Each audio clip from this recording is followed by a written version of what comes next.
Sungai Yesah yang mengalir di wilayah Desa Muncan Selat, Kabupaten Karangasem, sejak 2 hari terakhir telah dinormalisasi. Langkah tersebut dilakukan sebagai upaya antisipasi kemungkinan terjangan lahar dingin yang lebih besar jika Gunung Agung kembali mengalami erupsi.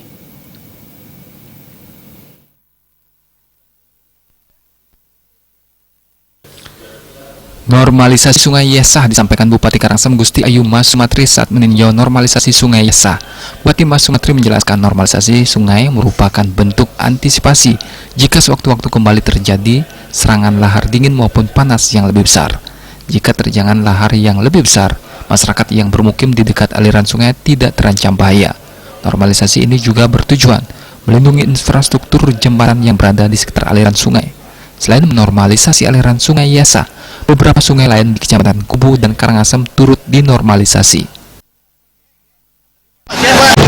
Diharapkan dengan normalisasi sungai yang kita canangkan yang kiranya berbahaya buat ketika erupsi Gunung Agung terjadi terkait lahar dingin maupun lahar panas, kita normalisasi ini untuk memperlancar jalannya air dan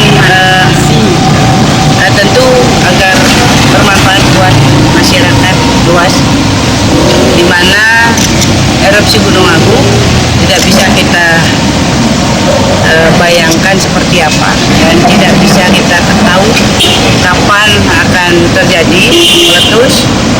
Nah, ini kita harus siap siaga.